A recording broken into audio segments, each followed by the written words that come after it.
Hi, my name is Darius Fields, and this is my discussion board entry for week 14. On page 124, choices and consequences ask us to describe someone that you met and immediately decided the two of you were on the same wavelength. Why did you make this decision, and were there any consequences?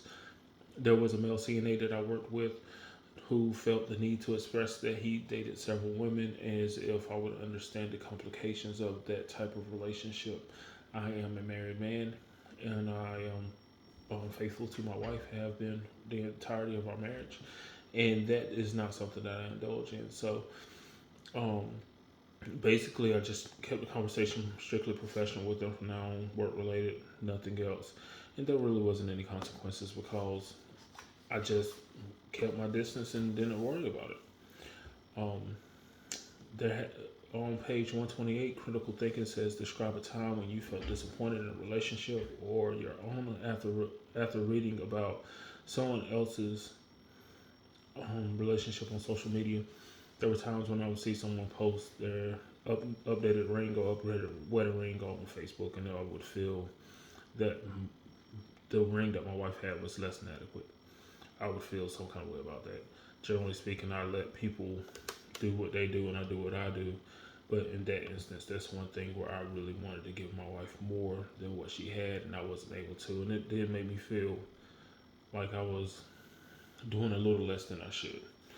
I moved on past that since then, but that's where I was at that moment. Page 130, choices and consequences. Describe the choices you have made to enter an interpersonal relationship. What were the consequences? What would you do differently now? A nurse that I used to work with was a good friend of mine.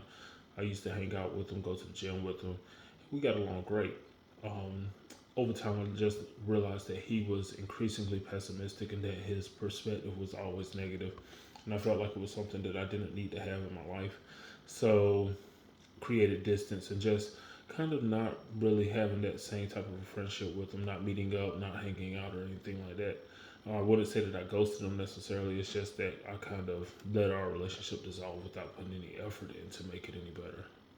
The His effort was reciprocated, and that he didn't do anything to try to question why I wasn't talking to him or hanging out with him. And I mean, we're still cordial now, but it's nowhere near like the relationship that we had in the past, which is okay. I understand that people outgrow each other sometimes, and things change. So I wouldn't do anything differently now.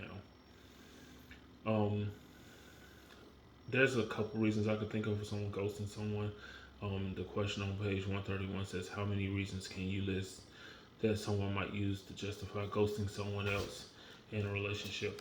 Um, if the relationship is abusive, um, if the relationship is abusive, get out, get away, and get help as soon as possible. It does not talking about a situation when a person has become physically, sexually, or verbally abusive is not going to change the situation. That person is who they are, and there's a cycle of abuse. So it may start the cycle over, but at the same time, it's going to come back to that at some point. So take care of yourself and get out.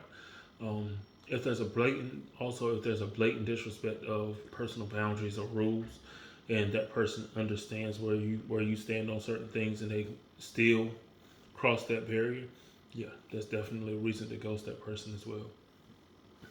Outside of that, I think most things deserve at least the honesty of communication and conversation to kind of figure out what's going on, even if there's no repair of the relationship.